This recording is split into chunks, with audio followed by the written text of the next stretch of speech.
Next topic देखते हैं, science and tech का ये टॉपिक है। Will understanding cancer become a data problem. अब हम इस पर नहीं जाएंगे क्योंकि इसमें जितने भी आर्गूमेंट्स हैं वो हमारे काम का नहीं है कि मतलब उतना मतलब बेसिक अंडरस्टैंडिंग है उस पर कि डेटा के बेसिस में हम कैंसर को कैसे समझ सकते हैं, तो वो बेसिक चीज़ है हमारे लिए। जब मैंने इस पर पूरा रिसर्च किया, पढ़ा, तो मुझे लगा कि यार इसमें क्या क्वेश्चन बन सकता है। तो एक जो क्वेश्चन इस पर निकल कर आ सकता है वो है NGS, नेक्स्ट जनरेशन सीक्वेंसिंग जो बोलते हैं, ठीक है, नेक्स्ट जनरेशन सीक्वेंसिंग। अब इसमें थोड़ा सा आप ध्यान से सुनना, कान लगा के सुनना ध्यान से कि इसमें थोड़ा आपको क्या समझना है कि जैसे मान लो बेसिक एस्पेक्ट है कि ये आपका सेल है, ठीक है, सेल के अंदर आपका क्या है, न्यूक्लियस है, सिंपल सी बात है, फिर क्रोमोसोम है, फिर आपका इसी में DNA होता है, ठीक है। DNA जो है ये से दो सांप गले मिलते हैं जो इसे कहते हैं। DNA का सेगमेंट होता है, जीन होता है। DNA का स्ट्रक्चर पढ़ोगे तो उसमें आपका न्यूक्लियोटाइड्स होता है। अब होता क्या है कि इनको आप अरेंज करो, ऐसे ऐसे ऐसे ऐसे ऐसे ऐसे करके अरेंज करते हो। और अरेंज जैसे मैंने आपको एग्जांपल कई बार दिया है कि जैसे मान लो जब आप स्कूल की लाइन अपनी इमेजिन करो कि है ना, कि प्रेयर जब होती थी तो second, third, fourth, fifth, six, seventh, eight, nine, 10th, 11th, 12th ऐसी क्लास रखती थी, लाइन से सब हाइट की वाइज खड़े रहते थे। तो टीचर जो सालों से पढ़ा रहे होते तो वो उन्हें ये पता रहता था कि चौथे नंबर पे बच्चा जो है खड़ा है, उसका नाम जो है वो, उसका नाम आपका जो है कोई भी रख लो, ठीक है, उसका नाम आपका साहेब बनर्जी है। जो आप में से जो क्लास अभी देख रहे हैं उसका नाम साहेब बनर्जी है, तो जान जाएंगे, है ना। तो इसी तरीके से क्या होता है कि जब हम इन न्यूक्लियोटाइड्स की सीक्वेंसिंग करते हैं तो उस बेसिस में हमें पता चल जाता है, अच्छा ये फंक्शनिंग नहीं कर रहा है, ये सही से फंक्शन नहीं कर रहा है, इसको रिमूव करने की ज़रूरत है। ये जानकारी या जागरूकता हमें हमारे अंदर डेवलप हो जाती है। तो ये जो नेक्स्ट जनरेशन सीक्वेंसिंग है ये और एडवांस आप कह सकते हो। तो नेक्स्ट जनरेशन जो सीक्वेंसिंग है इसे कहा जाता है कि it's a sequence of DNA और RNA जिसके माध्यम से मतलब पूरा एक सीक्वेंसिंग करके और जो भी जिस भी तरीके का जेनेटिक लेवल पे बदलाव है और वो किसी बीमारी से अगर है, जैसे मान लो हर चीज़ हमारी जीन पर निर्भर करती है।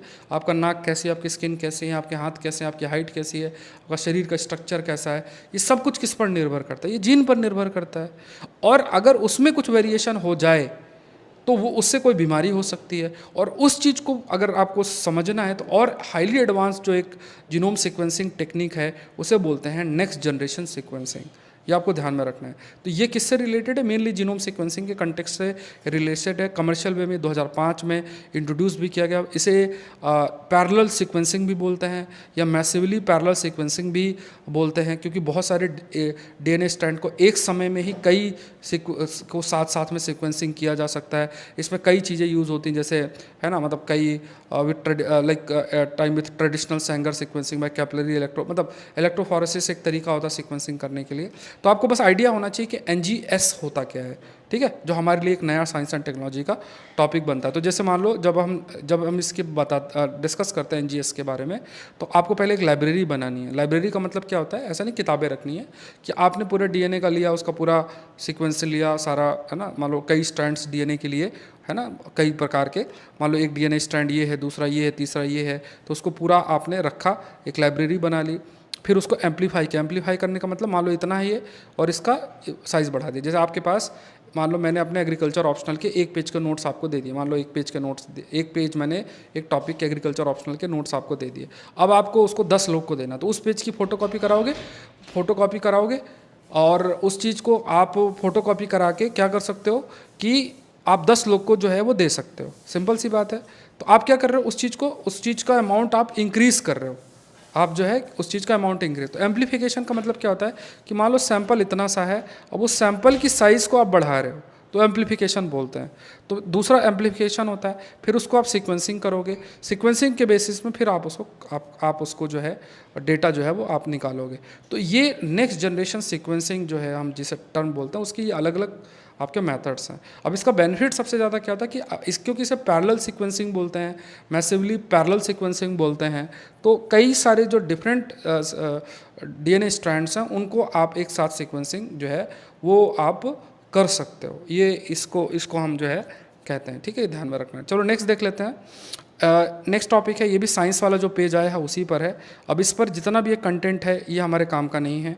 अब इस पर जो टॉपिक मैंने आपके लिए निकाला है वो क्या है, वो है जो आपने कभी नहीं पढ़ा होगा, वो उसे हम बोलते हैं जीन डेजर्ट। ये लिखा हुआ है यहाँ पे, एक शब्द मेंशन्ड है, जीन डेजर्ट। अब यही देखो, यही टीचर का रोल आ जाता है।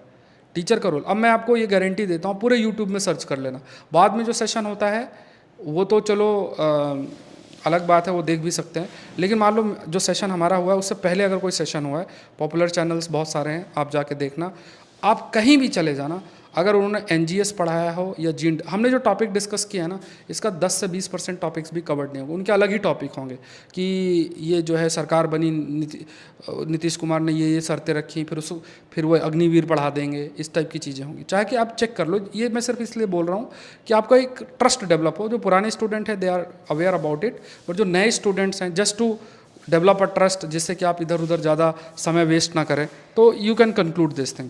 तो जीन डेजर्ट क्या है? ये ऐसा रीजन है जीनोम का which are devoid of protein coding jeans.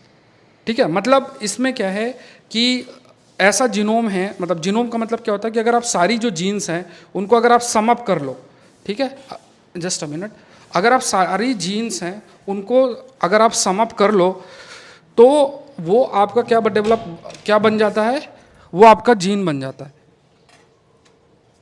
वो आपका क्या है, जीनोम जो है वो बन जाएगा। लाइक अगर आप सारी की सारी जो जीन हैं अगर आप उन सबको सम अप कर दो तो वो जीनोम बन जाए। जैसे मान लो हमारे शरीर के अंदर जितनी भी जीन्स प्रेजेंट हैं अगर आप उनको ऐड ऑन कर लोगे तो क्या बनेगा, वो जीनोम बन जाएगा। ठीक है, अब जीनोम का वो हिस्सा जहाँ पे प्रोटीन कोडिंग जीन्स नहीं है, मतलब जैसे प्रोटीन का मतलब वो जिम वाली प्रोटीन नहीं, बट हमारे शरीर का जो मेटाबॉलिज्म है वो बहुत सारी जो प्रोटीन है उन पर निर्भर करता है, और ये प्रोटीन कौन सी बनेगी ये निर्भर करता है पर्टिकुलर जीन में।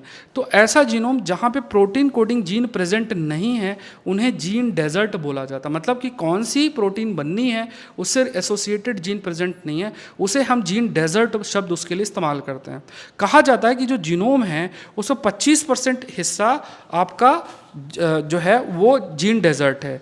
अब इसमें कहा जाता है कि लाइक जैसे ऐसे एक जंक डीएनए शब्द भी इस्तेमाल किया जाता है, मतलब जंक डीएनए मतलब पता नहीं कि इसका क्या फंक्शन है, ये ऐसे ही है ना, बेकार सा है ऐसा माना जाता है। लेकिन अब जो स्टडी कहती है कि ये जो जीन डेजर्ट्स हैं, जंक डीएनए हैं, ये कहीं ना कहीं ऐसे नहीं है कि इररेलेवेंट है, कुछ ऐसी डिजीज़ेज और बीमारियां हैं या कैंसर्स हैं जो कि इनमें जैसे मान लो पहले हमने कंसीडर किया ये जीन डेजर्ट है, अब जीन डेजर्ट में हमने मान लिया कि यार इसका तो कुछ लेना देना नहीं है किसी बीमारी से, तो हमने क्या किया कि हमने देखा कि यार ये जो जीन डेजर्ट है या फिर ये जो जंक डीएनए है जिसको हम मानते थे यार इसमें तो कुछ होता नहीं, बट उसमें सडनली कुछ बदलाव हुआ और देखा हमने कि जो बदलाव हुआ उससे कोई बीमारी हो गई। तो अब जो साइंटिस्ट हैं वो ये कह रहे हैं कि यार ये जिसे हम ये मानते थे कि ये तो चलो किसी काम का नहीं है, इसका कोई काम ही नहीं है, शरीर में ऐसे ही ये पड़ा हुआ है, तो इसका कोई ना कोई रोल जो है इस चीज़ को स्टडी जो है वो कहती है। अब इसमें एक बीमारी का नाम IBD का दिया है, वो हमने पहले डिस्कस कर रहा है, तो बीमारी का नाम मैं डिस्कस नहीं कर रहा। तो इसमें एक एग्जांपल दिया है 8q24 जीन रीजन, जो कि एग्जांपल है आपका जीन डेजर्ट्स का। तो आप ये शब्द याद रखना है कि बेसिकली ठीक है, तो यहाँ पे ठीक है, तो ये अगर आप ध्यान में रखोगे, ये चीज़ अगर आप ध्यान में रखोगे कि बेसिकली जीन डेजर्ट क्या होता है, तो जो मैंने आपको एक्सप्लेन किया वो ध्यान में रखना, क्योंकि ये बहुत इंपॉर्टेंट टॉपिक है। हो सकता है कि साल 2 साल 3 साल इस पर अब कुछ भी ना आए। ठीक है, अब यूपीएससी के क्वेश्चन बैंक में ऐसे क्वेश्चन चले जाते हैं, और वो साल 2 साल 4 साल में कुछ कभी भी पूछ सकते हैं, उनके ऊपर है, उनको पता रहता है कि कहाँ से क्या पढ़ रहा है। ये first fatal human case H5N2 birds के ऊपर है, तो ये भी साइंस का टॉपिक है, साइंस टेक के अंदर इसको इंक्लूड कर सकते हैं। इससे पहले वाला टॉपिक इकोनॉमी और IR का टॉपिक है। तो अब ये प्रश्न आप देखोगे आई थिंक 16-17 के प्रीलिम्स में आपको देखने को मिलेगा, H5N1 के कंटेक्स्ट में इन्होंने पूछा था। तो इस पर मैं और डिटेल में जाऊँगा, क्योंकि यूपीएससी में एक टॉपिक को अंडरस्टैंड करना बहुत ज़रूरी है, कि लोग थोड़ा सा डिटेल में चीज़ें चले जाते हैं। हर एग्ज़ाम में टॉपिक तो सेम होगा, लेकिन यूपीएससी थोड़ा डेप्थ में चला जाएगा और दूसरे एग्ज़ाम में थोड़ा ऊपर ऊपर से पूछेंगे। तो इसको देखते हैं क्यों डिस्कस कर रहे हैं, क्योंकि अभी हाल में ही है ना, लाइक हाल में ही अभी ज़्यादा 23 मई की ही बात है, इसमें कहा गया कि ये जो H5N2 है इसने इंसान को इन्फेक्ट किया। जनरली कहा जाता है ये जो वायरस है ये इंसान को इन्फेक्ट नहीं करते हैं। अब ये बड़ी चिंता का विषय है। ठीक है, जैसे H5N2 के बारे में आगे हम डिस्कस करेंगे, तो मेनली एवियन इन्फ्लुएंजा मतलब बर्ड को जो अफेक्ट करता है, तो वो इंसान को बीमार कर रहा है। अब कहा यह जाता है कि धीरे धीरे जो ये वायरस है ना, because of the climate change they are transforming themselves, virus अपने आप को बता, क्योंकि देखो वायरस तो बहुत ही ज़्यादा माइन्यूट है ना। अब हमारे केस में तो हम इतना जल्दी ट्रांसफॉर्म, जैसे अब 30-35 साल की एज में थोड़ी ना कोई ट्रांसफॉर्म हो जाएगा, बस अपना पेट कम कर सकता है, इससे ज़्यादा थोड़ी ना कर सकता है। अब वायरस के केस में क्या है कि ये थोड़े ही समय में अपने आप को बदल लेंगे पूरा, ये पूरा म्यूटेशन करके अलग हो जाएंगे। पहले है ना, इनको ये लगेगा कि यार अभी हम यहाँ सर्वाइव नहीं कर सकते, अब चलो इंसान को भी इन्फेक्ट करते हैं, तो वो अपना म्यूटेशन जो है होता प्रकृति में म्यूटेट करके और वो इन्फेक्ट करना शुरू कर सकते हैं। तो अब ये बहुत ही यूनिक केस है कि जहाँ पे ये पाया गया कि ये वायरस है, इसने इंसान को अफेक्ट कर दिया। अब ये एक चिंता का विषय है, ठीक है। अब H5N2 की बात करें तो ये एवियन इन्फ्लुएंजा वायरस है। H5 वायरस जो है ये मेनली जो मुर्गी पालन है उसमें बहुत तेज़ी से स्प्रेड हुआ है ये कहा गया।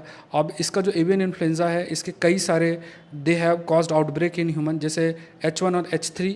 H5 ने कभी नहीं किया, तो H1 H3 तो इंसानों को इन्फेक्ट किया, ऐसे केसेस थे, H5 नहीं किया। तो आप ये ध्यान रखना, इसके कई सारे स्ट्रेन्स हैं। स्ट्रेन का मतलब क्या होता है, वायरस सेम है, उसके कुछ बदलाव हो जाते हैं, है ना। जैसे आप कोरोना वायरस के देखोगे ना, ओमिक्रोन आया, फिर कुछ आया, इस टाइप की चलता रहता है। तो ऐसे स्ट्रेन्स होते हैं, तो वायरस सेम है बट उसमें बदलाव हो गया तो वो डिफरेंट स्ट्रेन हो गया।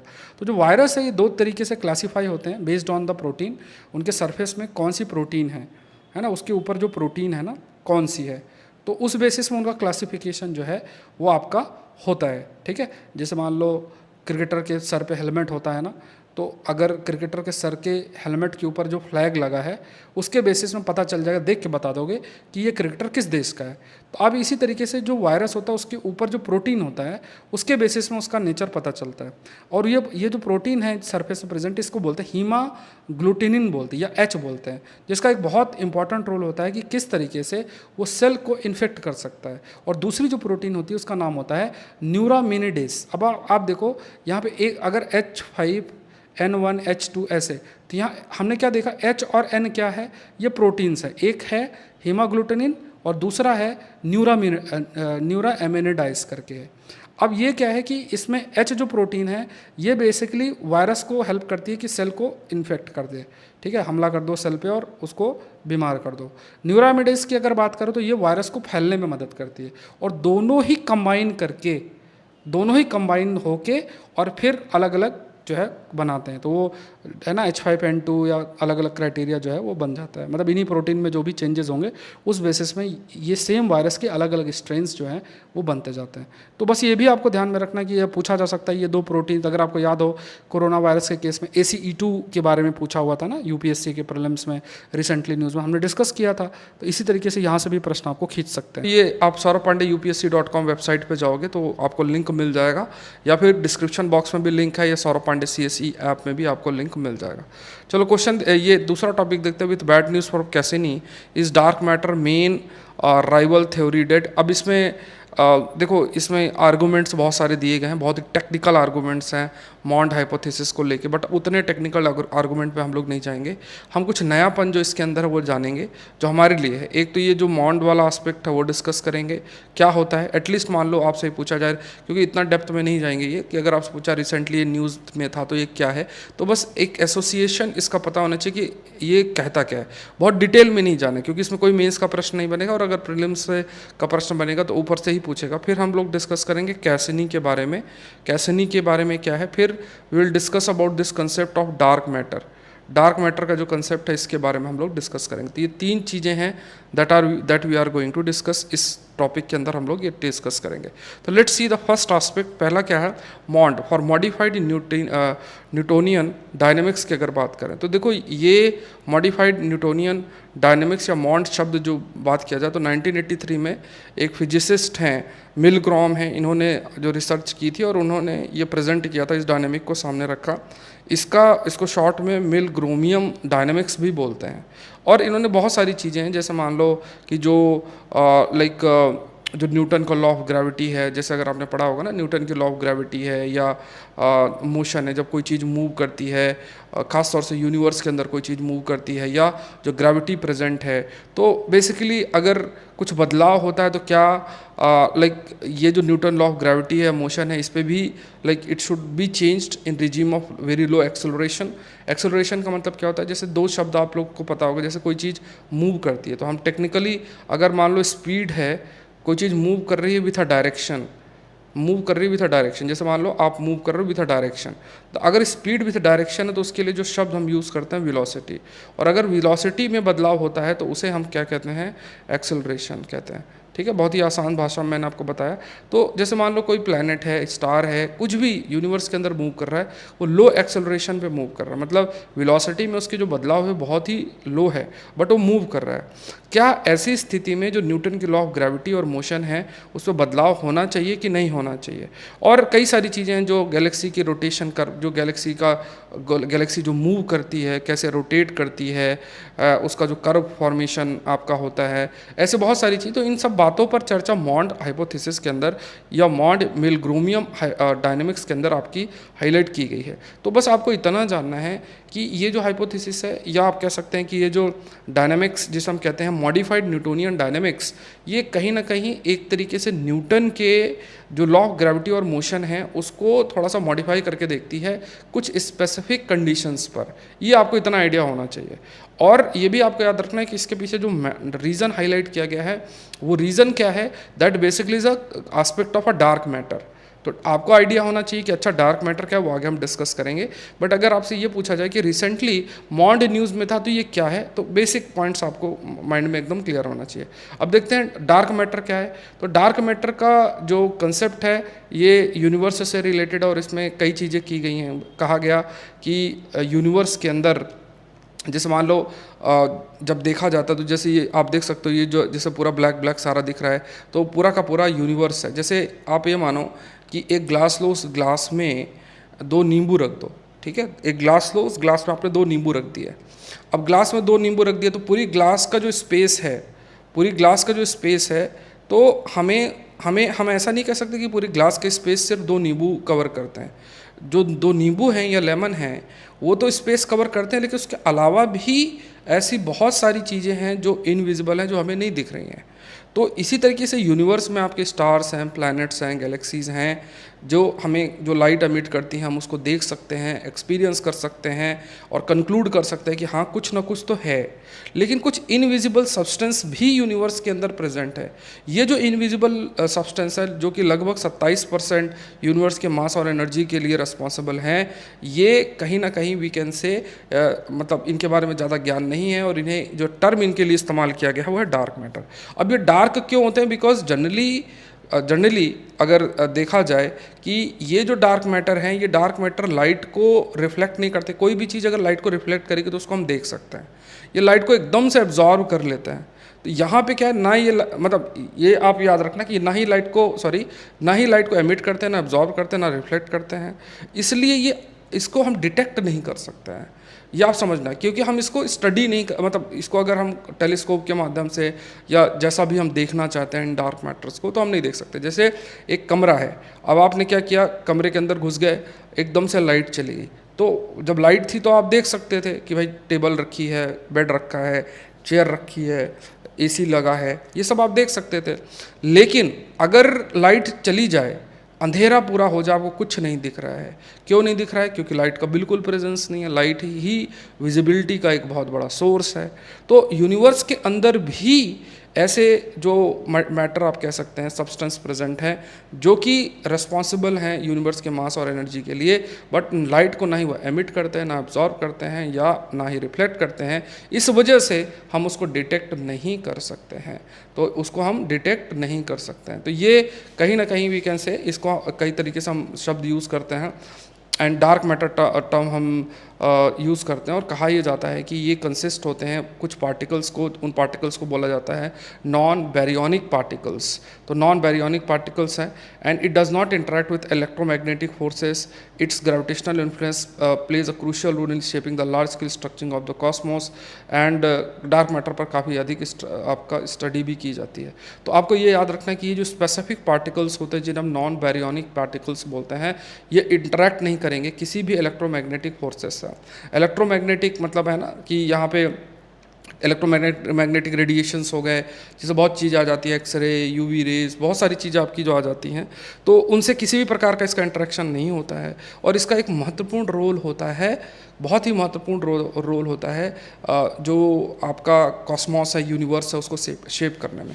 अब देखो एक चीज़ और मैं भी आपको और बताता हूँ, ध्यान से सुनना, कि हम लोग लगातार स्टडी करते जा रहे हैं, स्टडी कर रहे हैं कि कहीं लाइफ हो, नहीं लाइफ हो। देखो मैंने भी एक बार ये चीज़ बात की है कि जैसे मान लो हम जिस तरीके की लाइफ की डेफिनेशन समझते हैं, अब जैसे डार्क ही मैटर आप ले लो, डार्क मैटर प्रेजेंट है बट हमको दिखता नहीं है, प्रेजेंट है बट दिखता नहीं है।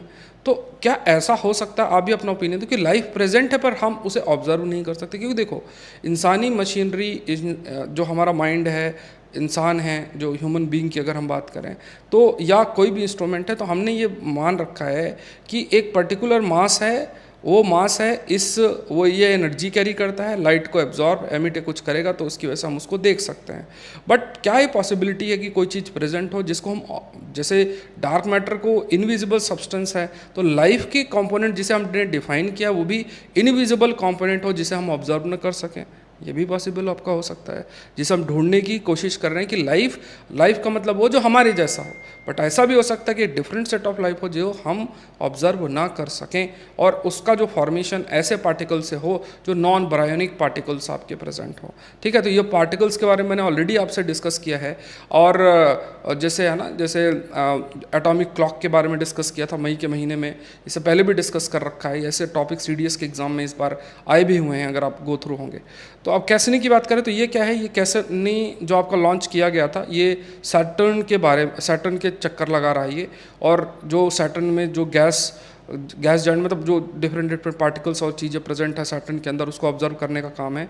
इसका डिस्टेंस याद रखना, क्योंकि ये भी इनका, जैसे जेम्स वेब टेलीस्कोप को जो प्रश्न पूछा गया था कि जेम्स वेब टेलीस्कोप को अर्थ के कितने ऑर्बिट्स के दूर रखा गया, मतलब अर्थ से कितना डिस्टेंस पर उसको लॉन्च, मतलब प्लेस किया गया था, ये प्रश्न पूछा गया है। तो ये डिस्टेंस कैसनी के केस में 1.2 बिलियन किलोमीटर की बात की गई थी। 1997 में कैसनी को लॉन्च किया गया था, इतना बस याद रखना है। बस कब लॉन्च किया गया था, क्या इसका पर्पज़ है, कितने डिस्टेंस में है, इतना कितना कॉस्ट, और ये सब हमें याद नहीं रखना। चलिए ये भी आप थोड़ा सा देख लेना कि इसका डिस्टेंस क्या है। डिस्टेंस ट्रैवल्ड है 7.9 बिलियन किलोमीटर का आपका डिस्टेंस इसके द्वारा आपका है। ठीक है, नेक्स्ट देख लेते हैं, ग्लोबल प्रोजेक्ट के बारे में है। अब इसमें देखो, इनमें जो भी इन्होंने चर्चा की है, बट यहाँ पे जो टॉपिक मैंने आपको एग्ज़ाम या हमारे सिलेबस के अकॉर्डिंग जो पिक किया है वो क्या है, तो ये टॉपिक मैंने एक तो पर्टिकुलर मैटर के बारे में डिस्कस कर लिया है, जो कि एनवायरनमेंट का एक बहुत अच्छा टॉपिक है। पर्टिकुलर मैटर की अगर बात करें तो एक अच्छा टॉपिक है, और प्रश्न आपके लिए बनते हैं इसमें से। एनवायरनमेंट का टॉपिक है, इसमें कोई मेंस का प्रश्न नहीं बनेगा, तो आप प्रीलिम्स वाले रजिस्टर में अपना नोट कर सकते हो। पर्टिकुलर मैटर्स की बात करें तो ये क्या है, इसमें ये आप याद रखना कि जब हम जैसे अगर आपसे ये शब्द आपके लिए, जैसे सिंपल चीज़ है, आपसे पूछा जाए कि identify the correct statement about the particular matter, या PM पार्टिकल्स के बारे में, और उसमें पहला स्टेटमेंट हो कि it is a mixture of solid particles only, तो स्टेटमेंट क्या है, इट्स अ रॉन्ग स्टेटमेंट। तो when you are using the term particular matter, इसमें क्या आपको याद रखना है कि it's a mixture of solid particles and liquid droplets. ये क्या याद रखना है, यू विल से कि it's a mixture of solid particles and liquid droplets, दोनों चीज़ें प्रेजेंट हैं, they form the particular matter. तो यहाँ पे डस्ट, डर्ट, सूट, स्मोक, ये सब पर्टिकुलर मैटर्स बनाते हैं, they are responsible for this. PM10 particles हैं, तो ये साइज़ के जनरली 10 माइक्रोमीटर और स्मॉलर साइज़ उनकी होती है। PM2.5 की बात करें तो जनरली 2.5 माइक्रोमीटर और स्मॉलर साइज़ के होते हैं। तो ये पार्टिकल्स आपको याद रखना, PM10, PM2.5, ये डिफरेंट सेट ऑफ पार्टिकल्स हैं जो कि आपके प्रेजेंट होते हैं। ठीक है, तो ये साइज़ के बेसिस में हमने इनको ऐसा डिफरेंशिएट आपका किया। इसके सोर्सेस है, कई तरीके के सोर्सेस इसके हो सकते हैं, जैसे कंस्ट्रक्शन साइट हो सकती है, रोड, फील्ड, जो फायर है, ये डिफरेंट सोर्सेस आपके हो सकते हैं। इवन कई सारे जो पार्टिकल्स एटमॉस्फेयर में फॉर्म होते हैं because of different set of reactions, जैसे सल्फर डाइऑक्साइड, नाइट्रोजन ऑक्साइड्स जो हैं, ये जो केमिकल्स हैं, इनसे रिएक्शन के बाद भी जो ये पार्टिकल्स हैं इनका फॉर्मेशन होता है, ज़्यादातर पार्टिकल्स की अगर बात करें। और ये जो पॉल्यूटेंट्स हैं, ये एमिटेड पावर प्लांट से, इंडस्ट्रीज़ और ऑटोमोबाइल, इनसे जो ये आपके पॉल्यूटेंट्स हैं ये निकलते हैं, जैसे सल्फर डाइऑक्साइड और नाइट्रोजन ऑक्साइड्स की बात करें तो ये पावर प्लांट्स, इंडस्ट्रीज़, ऑटोमोबाइल्स की अगर बात करें वहाँ से ये आपके निकलते हैं, एंड इनसे ही जो पर्टिकुलर मैटर्स हैं इनका फॉर्मेशन आपका होता है। अब कितने ज़्यादा ये हार्मफुल हो सकते हैं, अब क्योंकि देखो इसमें क्या है, सॉलिड और लिक्विड ड्रॉपलेट्स दोनों चीज़ें प्रेजेंट हैं, तो कोई भी चीज़ जैसे मान लो लाइक 10 माइक्रोमीटर कितना ज़्यादा छोटा है, 10 माइक्रोमीटर की बात हो रही है यहाँ पे, लेस देन 10 माइक्रोमीटर, ये अगर आप इनहेल करते हो ना तो ये इवन आपके ब्लड स्ट्रीम तक रीच कर सकता है और हमें पता भी नहीं चलेगा। मतलब हम इनहेल कर रहे थे, इसलिए कहा जाता है ना कि स्वच्छ मतलब ये क्लीन एनवायरनमेंट होना चाहिए, एयर पोल्यूशन नहीं होना चाहिए। तो ये जो पार्टिकल्स आप इनहेल कर रहे हो ना, आपको दिखने वाले ये कि आपके शरीर में गया ना, अगर आपके शरीर के अंदर वो जा रहे हैं, ब्लड स्ट्रीम का हिस्सा बन रहे हैं, तब भी आप कुछ नहीं कर पाओगे, जानकारी मतलब आपको पता ही नहीं चलेगा। 2.5 माइक्रोमीटर जो डायमीटर है, they are also fine particles जो कि जिसका हेल्थ रिस्क और अधिक है। एंड दीज फाइन पार्टिकल्स, इनका अगर देखा जाए तो कई ऐसे एरियाज़ हैं जैसे विजिबिलिटी को भी रिड्यूस करने के लिए दे आर रिस्पॉन्सिबल, है ना। जैसे कई बार ये जो पार्टिकल्स की मात्रा बहुत अधिक अगर प्रेजेंट होगी तो they may also impact the visibility part. Next topic देखते हैं, this is related with another topic that we call it as gene therapy. Gene therapy के बारे में डिस्कस करते हैं।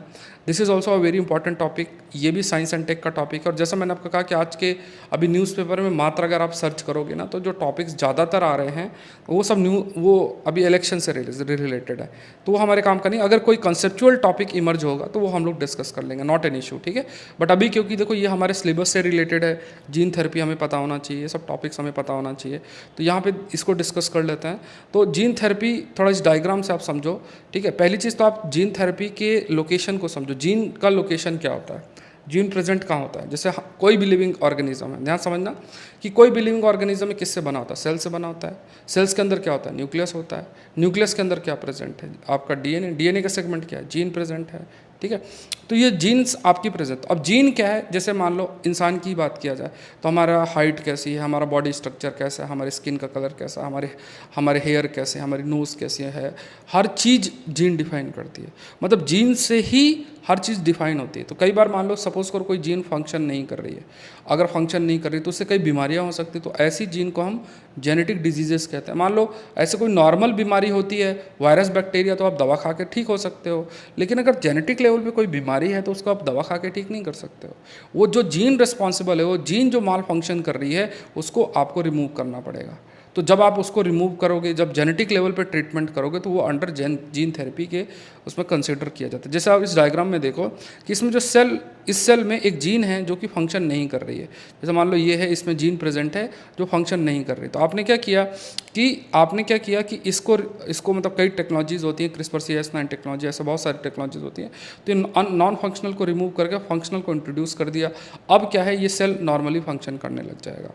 तो ये जो तरीका है, इसको जीन थेरेपी हम टर्म यूज़ करते हैं। तो इसमें आप क्या कर सकते हो कि जो जीन है उसको रिप्लेस किया जा सकता है जो डिजीज़ के लिए रिस्पॉन्सिबल है, या फिर उसको इनएक्टिवेट किया जा सकता है, या फिर नई जीन को जो मॉडिफाइड या नई जीन को है उसको हम इंट्रोड्यूस जो है कर सकते हैं। तो ये चीज़ हम कह सकते हैं। कई बीमारियां हैं, cancer, genetic diseases, infectious diseases, बहुत सारी ऐसी बीमारियां, उसको ट्रीट जो है जीन थेरेपी के माध्यम से आपका किया जा सकता है। अब इसमें कई चीज़ें यूज़ की जा सकती हैं। अब आपको सोचना है कि यार जैसे अगर आपको दवा खानी है तो दवा तो आप ऐसे ही खा लोगे, लेकिन अब जीन थेरेपी जेनेटिक लेवल पे चीज़ें करनी है तो कैसे करोगे। तो इसमें कई चीज़ें, जैसे एक होता है प्लास्मिड डीएनए। तो प्लास्मिड डीएनए क्या है कि ये आपका सर्कुलर डीएनए मॉलिक्यूल्स है। जैसे आप ये मानो कि ये इस तरीके से आपका डीएनए मॉलिक्यूल्स है, इसमें बदलाव किया जा सकता है, बदलाव करके फिर इंसान के जो सेल है उसमें इंट्रोड्यूस किया जा सकता है, ठीक है। मान लो ये एक प्रकार का सर्कुलर डीएनए ही है, प्लास्मिड डीएनए की अगर आप बात करोगे, तो इसमें बदलाव करके और फिर इंसानों के सेल में इंट्रोड्यूस किया जा सकता है। तो ये भी जीन थेरेपी का हिस्सा हो सकता है। एक आपका वायरल वेक्टर का इस्तेमाल हो सकता है। वायरल वेक्टर का मतलब क्या हो गया कि ऐसे वायरस, उन्हें हम जैसे मान लो एक वायरस है, उस वायरस को हमने यूज़ किया, जैसे मान लो ये वायरस है, अब इस वायरस को हमने इस्तेमाल किया, इस पर हमने मान लो कुछ चेंजेस किए जेनेटिक लेवल पे, उसको इस वायरल वेक्टर पर डाला और इस वायरल वेक्टर को शरीर पे इंट्रोड्यूस किया, और इस वायरल वेक्टर के माध्यम से जो भी हमने जेनेटिक चेंजेस किए हैं वो हमारे शरीर तक रीच कर जाएगा। तो ये भी क्या है, ये वायरल वेक्टर है। जैसे आप ये समझो कि ये एक जो वायरल वेक्टर्स होते हैं, जैसे मान लो एडिनो वायरस है। एडिनो वायरस क्या है, जो नॉर्मल सर्दी जुकाम वाले वायरस होते हैं तो ज़्यादा अफेक्ट नहीं करता है। इनको लिया, इनमें मॉडिफिकेशन किया, और इनमें जो भी हमने मॉडिफिकेशन करके और किसी जैसे मान लो सेल या जेनेटिक लेवल पे कुछ चेंजेस किया, उस वायरस के माध्यम से शरीर के अंदर इंट्रोड्यूस कर दिया। ये एक तरीका होता है, तो हम वायरल वेक्टर्स बोलते हैं। एक होता है बैक्टीरियल वेक्टर का भी इस्तेमाल किया। देखो वेक्टर शब्द, जैसे मान लो आपको यहाँ से कहीं जाना है और आप किसी चीज़ के माध्यम से जा रहे हो, ठीक है। तो जैसे मान लो आपको यहाँ से 100 किलोमीटर जाना, आप बस में बैठ के चले गए, तो बस आपको क्या ट्रांसपोर्ट करके लेके जा रही। तो ऐसे ही जो ये वेक्टर्स जिसे हम यूज़ कर रहे हैं, वायरल वेक्टर, बैक्टीरियल वेक्टर, इसमें हम स्पेसिफिक वायरस का यूज़ करते हैं जो भी हमने जेनेटिक चेंजेस किए उसको शरीर तक पहुँचाने के लिए। तो ये ट्रांसपोर्टेशन का काम कर रहे हैं, ठीक है। इसी तरीके से बैक्टीरियल वेक्टर का इस्तेमाल होता है। फिर उसके बाद ह्यूमन जीन एडिटिंग टेक्नोलॉजी है। जीन एडिटिंग, यहाँ पे क्या शब्द है, एडिटिंग। जैसे मान लो एक पेज है, अब उस पेज में कुछ गलतियाँ, तो उसको आप एडिट करके सही करोगे। ऐसे ही मान लो जो जीन्स होती हैं वो सर्टेन, मान लो डीएनए के अंदर सर्टेन सेगमेंट्स इनके प्रेजेंट होते हैं, सीक्वेंस में चीज़ें प्रेजेंट होती हैं, कोई चीज़ अच्छे से काम नहीं करती है, तो उसमें क्या आपके पास ऐसी टेक्नोलॉजी मौजूद है जिसके माध्यम से आप जो भी जीन्स हैं माल फंक्शन कर रही हैं, सही से फंक्शन नहीं कर रहे हैं, उनको आइडेंटिफाई करना, रिमूव करना, नई चीज़ को इंट्रोड्यूस करना, ये सब कुछ जीन एडिटिंग टेक्नोलॉजी के अंदर यूज़ होती है। और उसमें क्रिस्पर CS9 टेक्नोलॉजी का इस्तेमाल होता है। मैंने बहुत बार पढ़ाया है आपको। कमेंट सेक्शन में आप बताओ कि जो क्रिस्पर CS9 टेक्नोलॉजी है ये किस माइक्रो ऑर्गेनिज्म से इसको डिराइव किया गया है, ज़रूर से बताना। जो पढ़ के आए होंगे वही आंसर कर सकते हैं, बाकी लोग शायद ना कर पाएँ। तो यहाँ पे नेक्स्ट देखते हैं patient derived cellular therapy product. ये भी एक तरीका जो है ये बताया गया है, ठीक है। तो यहाँ पे क्या कहा गया, patient derived cellular gene therapy product, cells are removed from the patient genetically modified and then, ठीक है। तो ये भी आपको याद रखना है कि मतलब सेल्स को रिमूव किया, उसको चेंजेस किया और शरीर में इंट्रोड्यूस कर दिया। तो ये भी क्या है, patient derived cellular gene therapy. अब आपसे देखो, आपको माइंड में क्लियर होना चाहिए कि इसमें प्रश्न क्या बन सकता है। देखो इसमें डायरेक्ट मेंस का प्रश्न बन सकता है 10 नंबर का, 15 नंबर का, कि जीन थेरेपी क्या है, क्या इसके एप्लीकेशंस हैं, ठीक है। ऐसा कुछ प्रश्न बन सकते हैं, तरीके क्या हैं, तो ये आपको क्लियर होना चाहिए। तो जीन थेरेपी क्या है मैंने आपको बता दिया। उसके बाद मैंने आपको बता दिया कि जीन थेरेपी अगर हम करते हैं तो जीन थेरेपी प्रोडक्ट कौन कौन से हैं। तो ये डिफरेंट जीन थेरेपी प्रोडक्ट्स हैं जिनके माध्यम से आप जीन थेरेपी कर सकते हो। जैसे आप ये डायग्राम को अगर आप देखोगे तो ये वही जो मैंने एक्सप्लेन किया है कि आप उसको कर सकते हो। तो जैसे मान लो कि इंसान है, उसके शरीर से स्टेम सेल्स इंट्रोड्यूस किया, इनको हमने क्या किया, चेंजेस करके दोबारा से रीइंट्रोड्यूस कर दिया, मतलब जो भी जीन सही से काम नहीं कर रही है उसको रिमूव करके नया हमने इंट्रोड्यूस कर दिया। स्टेम सेल्स की प्रॉपर्टी होती है कि वो फटाफट अपने आप को मल्टीप्लाई कर सकते हैं ईजिली, तो वो जो डीएनए है जिसमें हमने चेंजेस किए हैं वो और अधिक मल्टीप्लाई ईजिली कर सकता है, ठीक है। तो ये फैक्ट्स आपको ध्यान में रखना है कि जीन थेरेपी बेसिकली होती क्या है, what do you mean by gene therapy, ठीक है। नेक्स्ट देख लेते हैं, ऑल एडवांस बुक्स, सारी की सारी जो एडवांस बुक्स हैं वो आपकी एक कोर्स के अंदर कवर हो रही हैं। अभी हम लोग इंडियन पॉलिटी कवर कर रहे हैं, तो ये देखो ये नोट्स जो मैं आपको प्रिपेयर करा रहा हूँ। फिर मैं आपको कह रहा हूँ कि इस कोर्स को मिस मत करना अगर आप 25-26 की तैयारी कर रहे हो। आपका विजडम है, आपका विवेक है, लेकिन इन किताबों को कवर करना है, दिसंबर तक का समय है, ठीक है। और इन किताबों को अगर आप मिस करते हो तो एक बड़ा ब्लंडर होगा। या तो खुद से पढ़ लो एक लाइन टू लाइन, या आप मेरे साथ पढ़ सकते हो। एम लक्ष्मीकांत जैसा अभी मैं कवर कर रहा हूँ, फिर मॉडर्न, फिर हम लोग गवर्नेंस इन इंडिया कवर करेंगे। इस टाइप से लेक्सिकॉन से जीएस पेपर 1 हो जाएगा, इंटरनल सिक्योरिटी जीएस पेपर 3 हो जाएगा, मॉडर्न इंडिया से ये स्पेक्ट्रम से मॉडर्न इंडिया वाला हो जाएगा, एनवायरनमेंट से तो आप ये देखो कि इन किताबों से स्पेसिफिक सब्जेक्ट्स हो रहे हैं। वो सारे सब्जेक्ट्स जो आप इन किताबों से कवर करोगे फिर कुछ करने की कहीं से ज़रूरत नहीं पड़ेगी। तो देखो पॉलिटी 1, गवर्नेंस इन इंडिया 2, ये एनवायरनमेंट वाला पार्ट 3रा सब्जेक्ट, 4था सब्जेक्ट आपका, मतलब 8 किताबें हैं तो 8 सब्जेक्ट्स आपके कवर हो रहे हैं। ये किताब से तो जीएस पेपर 4 ही पूरा इथिक्स का खत्म हो जाएगा। अब इन चीज़ों को अगर आप डिसीजन मेकिंग में डिले करते हैं तो आप देख सकते हो, सौरभ पांडे UPSC.com वेबसाइट आप विजिट कर सकते हैं। करंट अफेयर प्लस की बात करें तो ये नोट्स आपको दिए जा रहे हैं। इसकी क्लास आज 4:30 बजे है, तो ये क्लासेस आपकी 1 मई 2025 तक चलेगी।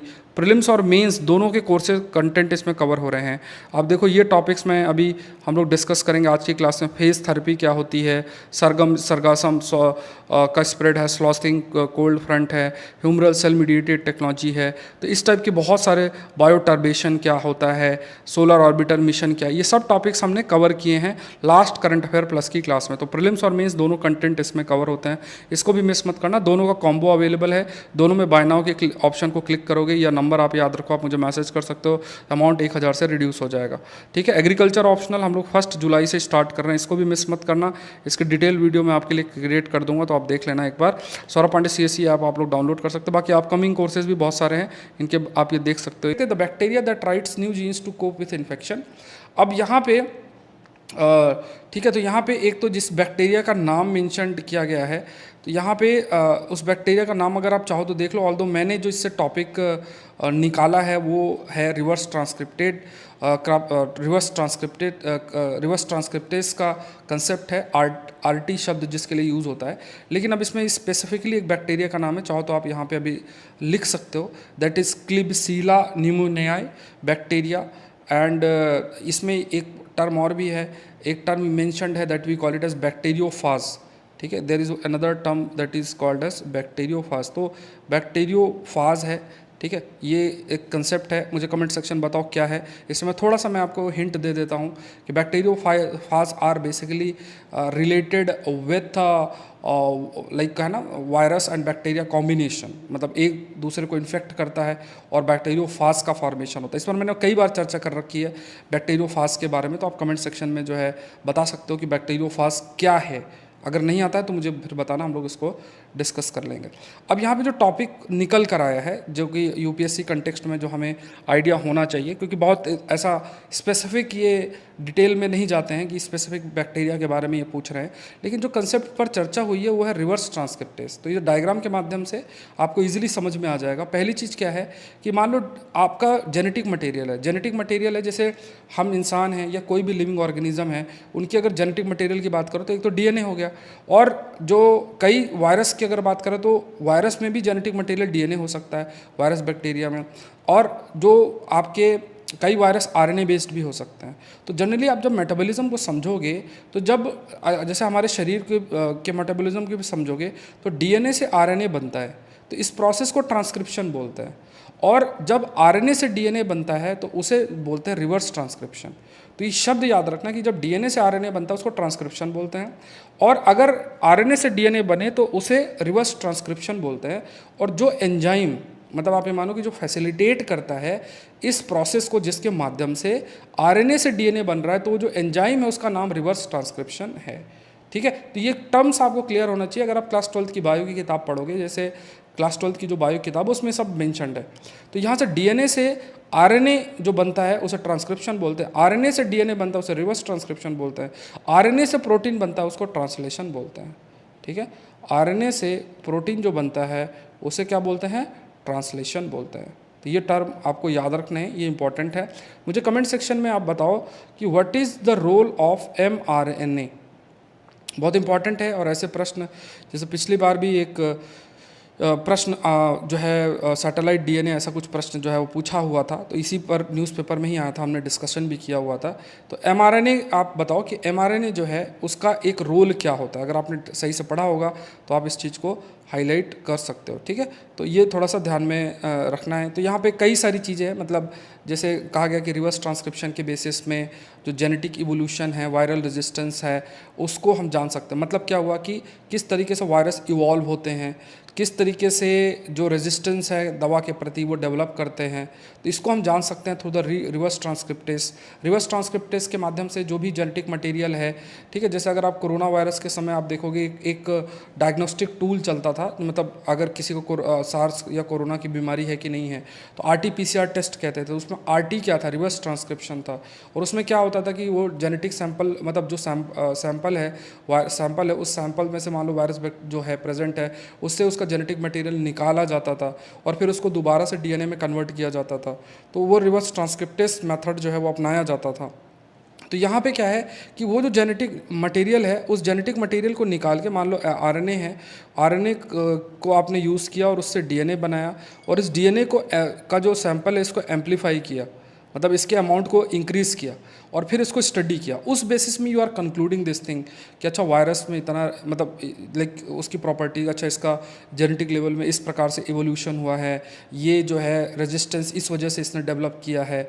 और उस बेसिस में फिर जो भी दवा है, क्योंकि आपको पता चल गया कि वर्किंग वायरस की किस प्रकार से है, किस बेसिस में इसके अंदर रेजिस्टेंस डेवलप हो रहा है, ये सारी जानकारी आपको, जागरूकता जानकारी आपको अवेलेबल हो गई। And after that you can like, है ना, कई सारी जो मेडिसिन हैं वो आप बना सकते हो, कई जो टूल्स हैं उस वायरस को डील करने के लिए उसको आप डेवलप कर सकते हो। तो इस आर्टिकल में ये जो रिवर्स ट्रांसक्रिप्टेस का कंसेप्ट है वो आपको पता होना चाहिए। नेक्स्ट देखते हैं, यहाँ पे नेक्स्ट टॉपिक है। यहाँ पे अगर हमारे लिए एक टॉपिक आता है वो है रेलिग रैलिग स्कैटरिंग, ये कंसेप्ट हमारे लिए आता है, तो वो थोड़ा सा देख लेते हैं। साइंस के कंटेक्स्ट में ही है, दैट इज़ रैलिग स्कैटरिंग।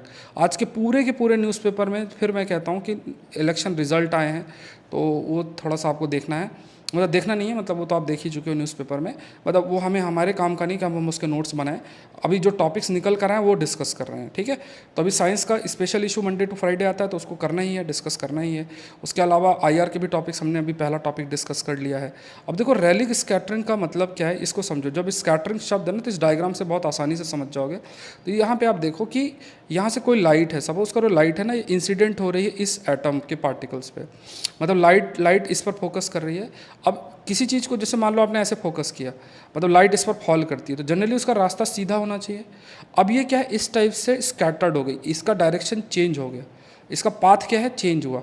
तो ये जो पार्टिकल है ना, सर्टेन मतलब इसकी साइज़ है, इस पर लाइट एक पर्टिकुलर वेवलेंथ की लाइट फॉल करती है, और फिर वो जो है स्कैटर्ड हो जाता है, स्कैटर्ड जो है वो हो जाता है, मतलब ये इसको हम स्कैटरिंग बोलते हैं, ये स्कैटरिंग शब्द हम इस्तेमाल करते हैं।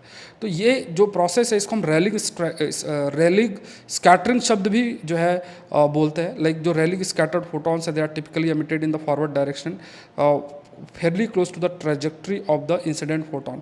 तो यहाँ पे क्या कहा गया कि ये जो आपका फॉल कर रहा है, और फिर अगर आप देखोगे जैसे यहाँ पे जो आपके इलेक्ट्रॉन्स हैं, जैसे के है, एल है, एम है, ये है, तो इसी के सर्टेन ट्रेजेक्ट्री के डायरेक्शन में ही ये जो लाइट है वो आपकी स्कैटर्ड होगी। तो देखो बहुत ज़्यादा केमिस्ट्री फिजिक्स में नहीं जाना, बट आपको समझना है कि ये जो प्रोसेस है इसको रैलिग स्कैटरिंग शब्द इस्तेमाल करता है। अब इसमें डायग्राम मैंने और एक और जो है आपको ज़्यादा समझाने के लिए बताया है कि जैसे आसमान हमारा ब्लू के कंटेक्स्ट में कैसे क्यों होता है, कि देखो सूरज जो लाइट एमिट करता है ना, वो वाइट होती है।